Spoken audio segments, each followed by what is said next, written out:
ಇನ್ನು ಈಗ ನಾನು ತೋರಿಸುವಂತಹ ಸ್ಟೋರಿ ರಾಜ್ ನ್ಯೂಸ್ ಬಿತ್ತರಿಸಿದ ಸೂಪರ್ ಸ್ಪೀಡ್ ಸುದ್ದಿ ಇಂಪ್ಯಾಕ್ಟ್ ಸ್ಟೋರಿ. ಏನದು ಅಂತಂತಂದ್ರೆ ಪರ್ಮಿಷನ್ ತಗೊಳ್ಳದೇನೆ ಲೈಸೆನ್ಸ್ ಇಲ್ಲದೇನೆ ಅಕ್ರಮವಾಗಿ ಶಾಲೆಗಳನ್ನ ನಡೆಸ್ತಾ ಇದ್ರಲ್ಲ, ಈ ಸಮ್ಮರ್ ಕ್ಯಾಂಪ್ ಅನ್ನೋದೆಲ್ಲ ನಡೆಸ್ತಾ ಇದ್ರಲ್ಲ, ಅದೆಲ್ಲದಕ್ಕೂ ಕೂಡ ಈಗ ಬ್ರೇಕ್ ಬೀಳ್ತಾ ಇದೆ. ನಿಮ್ಮ ರಾಜ್ ನ್ಯೂಸ್ ಬಿತ್ತರಿಸಿದ ಸೂಪರ್ ಸ್ಪೀಡ್ ಸುದ್ದಿಯ ಬಿಗ್ ಇಂಪ್ಯಾಕ್ಟ್. ಅಕ್ರಮವಾಗಿ ನಡೀತಾ ಇದ್ದ ಶಾಲೆಗೆ ಬೀಗ ಮುಚ್ಚಿಸಿದ್ದಾರೆ, ಬೀಗ ಹಾಕಿಸಿದ್ದಾರೆ, ಬಿಸಿ ಮುಡಿಸಿದ್ದಾರೆ ಶಿಕ್ಷಣ ಇಲಾಖೆ ಕಡೆಯಿಂದ. ಥಣಿಸಂದ್ರದಲ್ಲಿರುವ ಸ್ಯಾಮರ್ ಇಂಟರ್ನ್ಯಾಷನಲ್ ಸ್ಕೂಲ್ಗೆ ಬೀಗ ಬಿತ್ತು. ಇವರು ದಾಖಲನೆ ಕೊಟ್ಟಿರಲಿಲ್ಲ, ಎಷ್ಟೇ ಕೇಳಿದ್ರು ನೋಟಿಸ್ ಕೊಟ್ಟರು ದಾಖಲನೆ ಕೊಡ್ತಾ ಇರಲಿಲ್ಲ, ನೋಟಿಸ್ ಕೊಟ್ಟರು ಕ್ಯಾರೆ ಅಂತಿರಲಿಲ್ಲ, ಯಾರು ಏನು ಮಾಡ್ಕೋತಾರೆ ಅನ್ನೋ ರೀತಿಯಾಗಿದ್ರಂತೆ. ಹಾಗಾಗಿ ಏನು ಮಾಡ್ತು, ಇದೇ ಆಡಳಿತ ಮಂಡಳಿಗೆ DDPI ಅಧಿಕಾರಿಗಳು ಶಾಕ್ ಕೊಟ್ಟಿದ್ದಾರೆ. ನೋಟಿಸ್ ನೀಡಿದ್ರು, ಕ್ಯಾರೆ ಅನ್ಲಿಲ್ವಲ್ಲ ನಿಮಗೆ, ತಗೊಳ್ಳಿ ಬೀಗ ಹಾಕ್ತೀವಿ ಅಂತ ಬೀಗ ಜಡಿದ್ರು. ಅದೊಂದು ರೀತಿಯಾಗಿ ನೋಟಿಸ್ಗೆ ಏನಾದರೂ ಉತ್ತರ ಕೊಟ್ಬಿಟ್ಟಿದ್ರೆ ಇವತ್ತು ಆ ಸಂಸ್ಥೆ ಅಥವಾ ಒಂದು ಶಾಲೆ ಅಥವಾ ಏನೋ ಒಂದು ಉಳ್ಕೊಂಡಿರೋದು. ಕೊಡಲಿಲ್ಲ, ಕ್ಯಾರೆ ಅನ್ಲಿಲ್ಲ, ಅದಕ್ಕೆ ಆ ಸಂಸ್ಥೆಗೆ ಮರಣ ಶಾಸನ ಸಿಕ್ತು. ಸಾಮರ್ ಇಂಟರ್ನ್ಯಾಷನಲ್ ಇಸ್ಲಾಮಿಕ್ ಸ್ಕೂಲ್ ಈಗ ಬೀಗ ಬಿದ್ದಿದೆ ಆ ಸ್ಕೂಲ್ಗೆ. ಅಂದ್ರೆ ಅವ್ರು ನೋಂದಣಿ ಮಾಡ್ಕೊಂಡಿರ್ಲಿಲ್ಲ, ಪರ್ಮಿಷನ್ ತಗೊಂಡಿರಲಿಲ್ಲ, ರೂಲ್ಸ್ ಪ್ರಕಾರ ಹೋಗಿರಲಿಲ್ಲ. ಒಂದೇ ಕ್ಯಾಂಪಸ್ನಲ್ಲೇ ಮದರಸಾ ಹಾಗೂ ಇಂಟರ್ನ್ಯಾಷನಲ್ ಸ್ಕೂಲ್ ಎರಡೂ ಕೂಡ ನಡೆಸ್ತಾ ಇದ್ರು. ಜಾಮಿಯಾ ಮಹಮ್ಮದಿಯಾ ಸೊಸೈಟಿ ಹೆಸರಲ್ಲಿ ಈ ಶಾಲೆ ನಡೀತಾ ಇತ್ತು. ಸೊಸೈಟಿ ರಿಜಿಸ್ಟ್ರೇಷನ್ನೂ ಫೇಕು, ಶಾಲೆಯ ಹೆಸರಲ್ಲೂ ದೊಡ್ಡ ದೊಡ್ಡ ವಂಚನೆಗಳು ಮಾಡಿದ್ದಾರೆ ಇವರು. ಶಿಕ್ಷಣ ಇಲಾಖೆಗೆ ಸಾರ್ವಜನಿಕರು ಕೊಟ್ಟ ದೂರಿನ ಬೆನ್ನಲ್ಲೇ ಬೀಗ ಬಿದ್ದಿದೆ. ಈಗ ಭವಿಷ್ಯದ ಜೊತೆ ಆಟವಾಡ್ತಾ ಇದ್ದ ಈ ಸಂಸ್ಥೆಗೆ ಕಾಕಿ ಕಾವಲಿನಲ್ಲಿ ಬೀಗ ಹಾಕಲಾಗಿದೆ. ಶಿಕ್ಷಣ ಇಲಾಖೆಗೆ ಸಾರ್ವಜನಿಕರು ಕೊಟ್ಟಂತಹ ಕಂಪ್ಲೇಂಟ್ನ ಆಧಾರದಲ್ಲೇ ಇಟ್ಕೊಂಡು ಚೆಕ್ ಮಾಡಿದಂತಹ ಸಂದರ್ಭದಲ್ಲಿ ಲೋಪದೋಷಗಳು ಕಂಡು ಬಂದಿದೆ. ಇದರ ಬಗ್ಗೆ ರಾಜ್ ನ್ಯೂಸ್ ಸುದ್ದಿಯನ್ನ ಬಿತ್ತರಿಸಿತ್ತು. ಒಂದೇ ಕ್ಯಾಂಪಸ್ನಲ್ಲಿ ಮದರಸಾ ಹಾಗೂ ಇಂಟರ್ನ್ಯಾಷನಲ್ ಶಾಲೆಯನ್ನು ನಡೆಸ್ತಾ ಇದ್ರು ಅಂತ. ಒಂದೇ ಕ್ಯಾಂಪಸ್ನಲ್ಲಿ ನಡೆಸೋದಲ್ಲದೆ ಈ ಜಾಮಿಯಾ ಮಹಮ್ಮದಿಯಾ ಸೊಸೈಟಿ ಹೆಸರಲ್ಲಿ ಶಾಲೆಯಲ್ಲಿ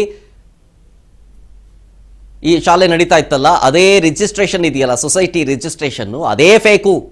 ಶಾಲೆ ಹೆಸರಲ್ಲೂ ದೊಡ್ಡ ದೊಡ್ಡ ವಂಚನೆ ಮಾಡಿದಾರಂತ ಇವರು. ಸರಿ, ದಿನ ಬೆಂಗಳೂರಿನ ಥಣಿಸಂದ್ರದಲ್ಲಿರುವ Samar international Islamic school close ಆಗಿದೆ. ಸರ್ಕಾರದಿಂದ ಆದೇಶ ಆಗಿದೆ, ರದ್ದಾಗಿದೆ, ಲೈಸೆನ್ಸ್ ರದ್ದಾಗಿದ್ದರೂ ಸಮೇತ ಶಾಲಾ ಆಡಳಿತ ಮಂಡಳಿಯವರು ಆದೇಶವನ್ನು ಜಾರಿಗೆ ತೂರಿ ಅವರು ಅಡ್ಮಿಷನ್ ಮಾಡಿಸ್ಕೊಳ್ತಿದ್ದಾರೆ. ಎಲ್ಲ ಪೇಪರ್ಗಳಲ್ಲಿ ಕೆಲವೊಂದು ಪೇಪರ್ಗಳಲ್ಲಿ ಜಾಹೀರಾತು ಕೊಟ್ಟು ಅಡ್ಮಿಷನ್ ಮಾಡಿಸ್ಕೊಳ್ತಾ ಇದ್ದಾರೆ. ಕೋರ್ಟಿಂದನೂ ಆರ್ಡರ್ ಆಗಿದೆ, ಶಿಕ್ಷಣ ಇಲಾಖೆಯಿಂದನೂ ಆರ್ಡರ್ ಆಗಿದೆ. ಯಾವುದೇ ರೀತಿಯ ಶಿಕ್ಷಣ ಇಲಾಖೆಗಾಗಲಿ ನಮ್ಮ ಕೋರ್ಟ್ ಆದೇಶಕ್ಕಾಗಲಿ ಯಾವುದೇ ರೀತಿಯ ಗೌರವ ಕೊಡ್ದಿರಾ, ಅದನ್ನು ಪಾಲನೆ ಮಾಡ್ದಿರಾ ಇವರು ಶಾಲೆನ ನಡೆಸ್ತಾ ಇದ್ದಾರಲ್ಲ, ಇವರಿಗೆ ಲೈಸೆನ್ಸ್ ಕ್ಯಾನ್ಸಲ್ ಆಗಿದ್ರು ಯಾರು ಶಾಲೆ ನಡೆಸೋಕ್ಕೆ ಅನುಮತಿ ಕೊಟ್ಟಿರೋದು. ಇನ್ನು 400 ಮಕ್ಕಳಿಗೆ ಅವರು TC ಕೊಡ್ದಿರಾ ತಡೆ ಇಟ್ಕೊಂಡಿದ್ದಾರೆ. ಯಾಕೆ ಅವರು ಇನ್ನು 400 ಮಕ್ಕಳಿಗೆ TC ಕೊಡ್ತಿಲ್ಲ? ಮತ್ತು ಆ ಮುಂದೆ ಮಕ್ಕಳ ಭವಿಷ್ಯ ಏನಾಗಬೇಕು?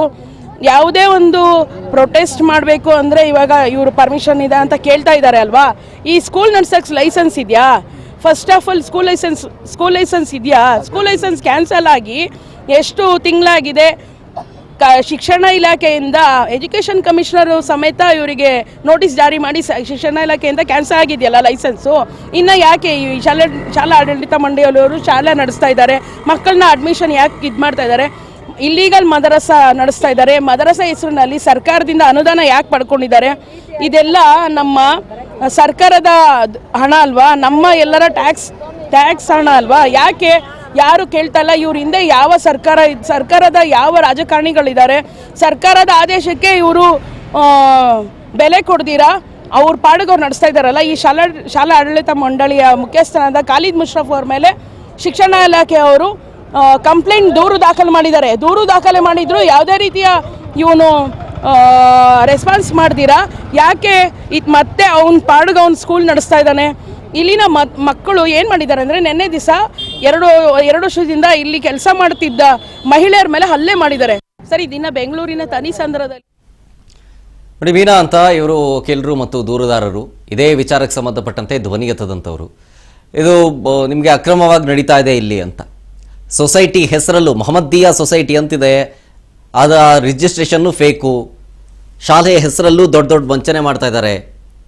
ಸಾರ್ವಜನಿಕರು ಬಂದು ಕಂಪ್ಲೇಂಟ್ ಮಾಡಿದ್ರು. ಇದಕ್ಕೆ ಮೇಲೇನೆ ಇದೇ ವಿಚಾರಕ್ಕೆ ಸಂಬಂಧಪಟ್ಟಂತೆ ನಾವು ಕಂಪ್ಲೇಂಟ್ ಕೊಟ್ಟಿದ್ದು, ಸಾರ್ವಜನಿಕರ ದೂರನ್ನು ಆಧರಿಸಿಕೊಂಡೇ ನಾವು ಕಂಪ್ಲೇಂಟ್ ಕೊಟ್ಟಿದ್ದು ಅಂಥೇಳಿ ಹೇಳ್ತಾ ಇದ್ರು. ಆಮೇಲೆ ಈ ಸಾಮರ್ ಇಂಟರ್ನ್ಯಾಷನಲ್ ಸ್ಕೂಲ್ ಅಂತ ಏನು ಇದೆಯಲ್ಲ, ಇದರಲ್ಲಿ ಮದರಸಾ ಜೊತೆಗೆ ಸ್ಕೂಲು ನಡೆಸ್ತಾ ಇದ್ರು. ಅದಾದಮೇಲೆ ಬೇರೆ ಬೇರೆಯ ಲಿಂಕ್ಗಳು ಕೂಡ ಲೈಸೆನ್ಸ್ ಅನ್ನೋ ಹೆಸರಲ್ಲಿ ಮುಂಬೈ ಲಿಂಕ್ ಇಟ್ಕೊಂಡು ಈ ಮಂಡಳಿ ವಂಚನೆ ಮಾಡ್ತಾ ಇತ್ತು ಅನ್ನೋದು ಕೂಡ ಬೆಳಕಿಗೆ ಬರ್ತಾ ಇದೆ. ಆಮೇಲೆ ಜಾಮಿಯಾ ಮೊಹಮ್ಮದಿಯಾ ಎಜುಕೇಷನ್ ಸೊಸೈಟಿ ಹೆಸರಲ್ಲೂ ದರ್ಗಾ ಇದೆಯಂತೆ. ನಾನಾ ರೀತಿಯ ಆರೋಪಗಳು ಕೇಳಿ ಬರ್ತಾ ಇದೆ ಇದ್ರ ಬಗ್ಗೆ.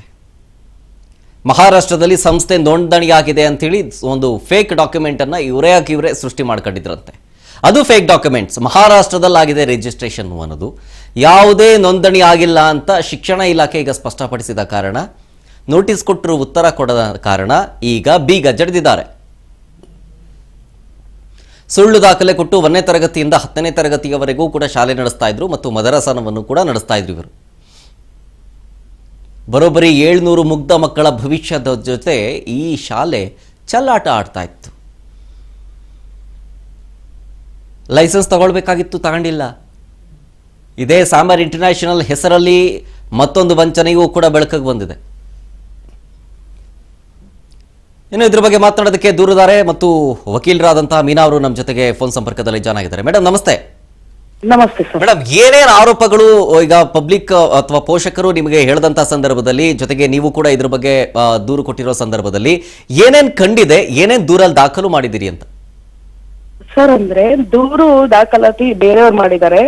ಅಲ್ಲಿ ಏನಾಗಿದೆ ಅಂದ್ರೆ ಸಮರ್ ಇಂಟರ್ನ್ಯಾಷನಲ್ ಇಸ್ಲಾಮಿಕ್ ಸ್ಕೂಲ್ ತನಿಸಂದ್ರ, ಬೆಂಗಳೂರಿನ ತನಿಸಂದ್ರದಲ್ಲಿರುವ ಸಮರ್ ಸ್ಕೂಲ್ ಏನಾಗಿದೆ, ಲೈಸೆನ್ಸ್ ಕ್ಯಾನ್ಸಲ್ ಆಗಿದೆ. ಇದು ಶಿಕ್ಷಣ ಇಲಾಖೆಯಿಂದ ಲೈಸೆನ್ಸ್ ಕ್ಯಾನ್ಸಲ್ ಮಾಡಿದ್ದಾರೆ. ಆದ್ರೂನು ಸ್ಕೂಲ್ ಮದರಸಾ ಹೆಸರಲ್ಲಿ ಸ್ಕೂಲ್ ನಡೆಸ್ತಾ ಇದ್ದಾರೆ. ಶಿಕ್ಷಣ ಇಲಾಖೆಯವರು ನೋಟಿಸ್ ಕೊಡಕ್ ಬಂದ್ರು, ಅಲ್ಲಿ ಯಾವ್ದೇ ರೀತಿ ರೆಸ್ಪಾನ್ಸ್ ಇಲ್ಲ. ಮತ್ತೆ ಇನ್ನೊಂದು ಏನಾಗಿದೆ ಅಂದ್ರೆ ಮದರಸಾ ಮಕ್ಕಳನ್ನ ಅಲ್ಲಿ ಇಟ್ಕೊಂಡಿದಾರಲ್ಲ, ನಮ್ಮ ಕಡೆಯವರು ಅಲ್ಲಿ ಕ್ಲೀನಿಂಗ್ ಗೆ ಅಂತ ಲೇಡೀಸ್ ಹೋಗ್ತಾ ಇದ್ರು. ಅವರು ಸುಮಾರು 2 ವರ್ಷದಿಂದ ಅಲ್ಲೇ ಕೆಲಸ ಮಾಡ್ತಾ ಇರೋರು. ಇದು ಸ್ಕೂಲ್ ಲೈಸೆನ್ಸ್ ಕ್ಯಾನ್ಸಲ್ ಆಗಿದೆ. ಸ್ಕೂಲ್ ಬಂದಾಗೋ ವಿಚಾರ ಬಂದಾಗ ಏನ್ ಮಾಡಿದ್ದಾರೆ, ಇವ್ರನ್ನ ಒಳಗಡೆ ಹೋಗೋಕೆ ತಡೆದಿದ್ದಾರೆ. ತಡೆದಾಗ ಅವ್ರು ಹೇಳಿದ್ದಾರೆ, ನಾವ್ ಇಲ್ಲೇ ಕೆಲಸ ಮಾಡ್ತಿದೀವಲ್ಲ, ಯಾಕೆ ನೀವು ನಮ್ಮ ಮೇಲೆ ಈ ತರ ತಡೀತಾ ಇದಾರ ಅಂತ. ಅವ್ರದಲ್ಲಿ ಮದರಸಾ ಮಕ್ಕಳನ್ನ ಬಿಟ್ಟು ಹಲ್ಲೆ ಮಾಡಿದ್ದಾರೆ ಅವ್ರ ಮೇಲೆ. ಸಮೇತ ನೋಡ್ದಿರಾ, ಪಾಪ ಕೂಲಿ ಕೆಲಸ ಮಾಡಕ್ ಬಂದಿರೋ ಜನಗಳ ಮೇಲೆ ಹಲ್ಲೆ ಮಾಡಿ ಅಂದ್ರೆ ವಿಚಾರ ಇಲ್ಲಿ ಹೊರಗಡೆ ಲೀಕ್ ಆಗ್ಬಿಡುತ್ತೆ ಅಂತ ಹಲ್ಲೆ ಮಾಡಿದ್ದಾರೆ ಅನ್ನೋ ಆರೋಪ. ಇದು ಎಲ್ಲಿ ಶಿಕ್ಷಣ ತಲುಪುತ್ತೆ, ಕಠಿಣ ಕ್ರಮ ಜಾರಿ ಆಗುತ್ತೆ ಅನ್ನೋ ಒಂದು ನಿಟ್ಟಿನಲ್ಲಿ ಅಲ್ಲಿ ಕೂಲಿ ಕೆಲಸ ಸಮೇತ ನೋಡ್ದಿರಾ ಅವ್ರನ್ನ ಹಲ್ಲೆ ಮಾಡಿದ್ದಾರೆ. ಇವತ್ತಿನ ಸಮೇತ ಅವ್ರು ಒಳಗಡೆನೆ ಇದಾರೆ, ಅವ್ರು ಈಚೆ ಬರಕ್ ಬಿಡ್ತಾ ಇಲ್ಲ.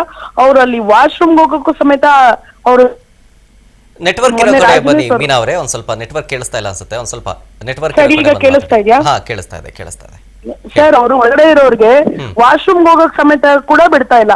ಅವ್ರು ಹಲ್ಲೆ ಮಾಡಿದ್ದಾರೆ. ಹೆಂಗೆ ಅಂದ್ರೆ ರೌಡಿಸಮ್ ತರ ಬಳಸ್ಕೊಂಡು ಹಲ್ಲೆ ಮಾಡಿದ್ದಾರೆ ನಮ್ಮ ಹೆಣ್ಮಕ್ಳ ಮೇಲೆ. ಅದನ್ನ ಕೇಳಕ್ ಹೋದ್ರೆ ನಮ್ಮನ್ನ ಅಲ್ಲಿ ಒಳಗಡೆ ಬಿಡ್ತಾ ಇಲ್ಲ. ಕೇಳೋದೇನಿದೆ, ಕಂಪ್ಲೇಂಟ್ ಕೊಡ್ಬೇಕಾಗಿತ್ತು, ಪೊಲೀಸರ ಜೊತೆ ಕಂಪ್ಲೇಂಟ್ ಕೊಟ್ಟಿದ್ದಾರೆ. ಕಂಪ್ಲೇಂಟ್ ಕೊಡಕ್ ಅವ್ರನ್ನ ಈಚೆ ಬಿಡ್ತಾ ಇಲ್ವಲ್ಲ. ಇನ್ನ ಹೊರಗಡೆ ಗೊತ್ತಾಗ್ಬಿಡುತ್ತಲ್ಲ ಇವ್ರ ವಿಚಾರ ಅಲ್ಲಿ ನಡೀತಾ ಇರೋದು. ಇಲ್ಲಿಗಲ್ಲು ಅಕ್ರಮವಾಗಿ ಅವ್ರು ಏನೇನ್ ಮಾಡ್ತಿದ್ದಾರೆ ಆ ವಿಚಾರ ಹೊರಗಡೆ ಗೊತ್ತಾಗ್ಬಿಡುತ್ತಲ್ಲ. ಈಗ ಮಿನಿಸ್ಟರ್ ಅವ್ರಿಗೂ ತಲುಪ್ಬಿಡುತ್ತಲ್ಲ. ಅದಕ್ಕೆ ಒಳಗಡೆ ಹೋಗಿರೋ ಹೆಣ್ಣು ಮಕ್ಕಳನ್ನ ಈಚೆನೆ ಬಿಡ್ತಾ ಇಲ್ಲ. ಅವ್ರು ಊಟ ಕೊಡಕ್ ಬಿಡ್ತಾ ಇಲ್ಲ, ನಮ್ಗೆ ನೀರ್ ಕೊಡಕ್ ಬಿಡ್ತಾ ಇಲ್ಲ, ವಾಶ್ರೂಮ್ ಸಮೇತ ಬಿಡ್ತಾ ಇಲ್ಲ. ಇಲ್ಲೇ ಮಾಡಿ ಅಂತಾರೆ. ಕೂಡಾಕಿದ್ದಾರೆ ಸರ್, ಅಲ್ಲಿ ಕೂಡಾಕಿದ್ದಾರೆ. ನೆನ್ನೆ ರಾತ್ರಿ ಸಮೇತ ಅಲ್ಲಿ ಒಬ್ರು ಅಸ್ವಸ್ಥವಾಗಿ ನಾನು ಬೋರಿಂಗ್ ಹಾಸ್ಪಿಟ್ಲ್ ಕರ್ಕೊಂಡೋಗಿ ನಾನೇ ಖುದ್ದಾಗಿ ಹೋಗಿ ರಾತ್ರಿ 12:30 ಸಮಯದಲ್ಲಿ ಅವ್ರಿಗೆ ಬಿಡ್ತಾ ಇಲ್ಲ. ಇನ್ನು ಆಂಬ್ಯುಲೆನ್ಸ್ ನ ಸಮೇತ ಒಳಗಡೆ ಬಿಟ್ಟಿಲ್ಲ. ಅಂತ ಸಮಯದಲ್ಲಿ ನಾನ್ ನೈಟ್ ಹೊತ್ತಲ್ಲಿ ಹೋಗಿ ಆಂಬ್ಯುಲೆನ್ಸ್ ನ ಒಳಗಡೆ ಕರ್ಕೊಂಡು ಹೋಗಿ ಅವ್ರನ್ನ ಕರ್ಕೊಂಡೋಗಿ ಹಾಸ್ಪಿಟಲ್ ಸೇರಿಸುವಂತ ಕೆಲಸ ಮಾಡಿದೀನಿ. ಈಗ ಸರ್, ನಮ್ಮ ಭಾರತದಲ್ಲಿ ಇಂತ ಒಂದು ಅನ್ಯಾಯ ನಡೀತದೆ. ಅದು ನಮ್ಮ ಕರ್ನಾಟಕದಲ್ಲಿ ಯಾವುದೋ ಬೇರೆ ಪಕ್ಕದ ದೇಶದಲ್ಲಿ ರಿಜಿಸ್ಟರ್ ಆಗಿರೋ ಶಾಲೆ, ಅದು ರಿಜಿಸ್ಟರ್ ಅಲ್ಲ ಅಂತ ನಮ್ಮ ಶಿಕ್ಷಣ ಇಲಾಖೆ ಸರ್ಕಾರ ಪಕ್ಕದ ದೇಶದಲ್ಲಿ ರಿಜಿಸ್ಟರ್ ಆಗಿರೋದು, ಪಕ್ಕದ ರಾಜ್ಯದಲ್ಲೂ ಅಲ್ಲ, ಪಕ್ಕದ ರಾಜ್ಯದವ್ರು ಬಂದು ಇಲ್ಲಿ ದೌರ್ಜನ್ಯ ಮಾಡ್ತಾರೆ. ಮಹಾರಾಷ್ಟ್ರದಲ್ಲಿ ರಿಜಿಸ್ಟರ್ ಆಗಿತ್ತಂತಲ್ಲ, ಅದು ಫೇಕ್, ಅಲ್ಲಿ ರಿಜಿಸ್ಟರ್ ಆಗಿರೋದು, ಇದು ಆ ಹೆಸರಲ್ಲಿ ಇಲ್ಲ, ಅದು ಬೇರೆ ಸಪರೇಟ್, ಇದು ಬೇರೆ ಸಪರೇಟ್ ಅಂತ ಅಲ್ಲಿ ಎಲ್ಲ ದಾಖಲಾತಿ, ಅಲ್ಲಿನ ಸರ್ಕಾರ, ಅಲ್ಲಿನ ಶಿಕ್ಷಣ ಇಲಾಖೆ ಸಮೇತ ಸ್ಪಷ್ಟನೆ ನೀಡಿದೆ, ಇದಕ್ಕೂ ನಮಗೂ ಏನು ಸಂಬಂಧ ಇಲ್ಲ ಅಂತ. ಇಲ್ಲಿ ಒಂದಲ್ಲ 5 ಹೆಸರಲ್ಲಿ ಅವನು ಶಿಕ್ಷಣ ಇಲಾಖೆ ಹೆಸರಿಟ್ಕೊಂಡು ನಡೆಸಿ ಫೇಕ್ ಡಾಕ್ಯುಮೆಂಟ್ಸ್ ಕೊಟ್ಟು ಇದ್ ಮಾಡಿರೋದು, ಮತ್ತೆ ಫೇಕ್ ಮದರಸ ಅನುದಾನ ತಗೊಂಡಿರೋದೆಲ್ಲ ಸರ್ಕಾರದಲ್ಲಿ ಗೊತ್ತಾಗಿ ರದ್ದು ಮಾಡಿದ್ದಾರೆ ಶಾಲೆ. ಮತ್ತೆ ಈಗ ಮದರಸ ಮೇಲೂ ಅಲ್ಲಿರೋ ಮಕ್ಕಳನ್ನ ಅವನು ಪ್ರೋಪ್ ಮಾಡ್ತಿರೋದು ಅದೆಲ್ಲ ಒಂದು ಗೊತ್ತಾಗಿ ಒಂದು ಸಂಘಟನೆ ಅವರು ಸಮೇತ ಆನ್ಲೈನ್ ಅಲ್ಲಿ ಕಂಪ್ಲೇಂಟ್ ದಾಖಲೆ ಮಾಡಿದ್ದಾರೆ, ಸೈಬರ್ ಕಂಪ್ಲೇಂಟ್ ಸಮೇತ ದಾಖಲೆ ಮಾಡಿದ್ದಾರೆ. ಇಷ್ಟೆಲ್ಲ ಅನ್ಯಾಯ ಆಗ್ತಿದೆ ಸರ್. ನಮ್ ಪ್ರಶ್ನೆ ಏನಂದ್ರೆ, ಇಷ್ಟೆಲ್ಲ ಅನ್ಯಾಯ ಆಗ್ತಿದ್ರು, ಅವನ ಮೇಲೆ ಶಿಕ್ಷಣ ದಾಖಲಾಗಿದ್ರು ಯಾವುದೇ ಕ್ರಮ ಕೈಗೊಳ್ತಿಲ್ಲ, ಅವನ ಮೇಲೆ ಅವ್ನ ಅರೆಸ್ಟ್ ಮಾಡ್ತಿಲ್ಲ, ಸ್ಕೂಲ್ ಫೀಸ್ ಆಗ್ತಿಲ್ಲ, ಅಲ್ಲಿ ಮಕ್ಕಳು ಹೋಗಿ ಅವನು ಮದರಸ ಇಸ್ರಾಯೇಲ್ ಸ್ಕೂಲ್ ನಡೆಸ್ತಾನೆ ಇದ್ದಾನಲ್ಲ. ನಮ್ಮ ಭಾರತ ದೇಶದಲ್ಲಿ ಈ ತರ ಆಗ್ತಿದ್ಯಲ್ಲ ಯಾಕೆ? ಮೀನವ್ರೆ, ನಿಮ್ಮ ಆರೋಪ ಅಂತಂದ್ರೆ ಹಾಗಾದ್ರೆ ಇವರ ಬೆನ್ನ ಹಿಂದೆ ಯಾರಾದ್ರೂ ಇದ್ದೇ ಇರ್ತಾರೆ, ಯಾರಾದ್ರೂ ಶ್ರೀರಕ್ಷೆ ಇದ್ದೇ ಇರುತ್ತೆ ಅನ್ನೋದು ನಿಮ್ಮ ಆರೋಪ. ನೋಡೋಣ, ಕಂಪ್ಲೇಂಟ್ ಆಗಿದೆಯಲ್ಲ, ಈಗ ತನಿಖೆ ಆಗಬೇಕಾಗಿದೆ. ತನಿಖೆ ಆದ ನಂತರ ಯಾರ್ಯಾರು ಇದ್ರ ಹಿಂದೆ ಇದಾರೆ, ಏನು ಗೊತ್ತಾ ಅಂತಿಲ್ಲ, ಹೊರಗೆ ಬರುತ್ತೆ, ಕಾದ್ ನೋಡೋಣ. ಮೀನವ್ರೆ, ಥ್ಯಾಂಕ್ ಯು ಇಷ್ಟೊತ್ತು ರಾಜ್ ನ್ಯೂಸ್ ಜೊತೆಗೆ ಮಾತನಾಡೋದಕ್ಕಾಗಿ.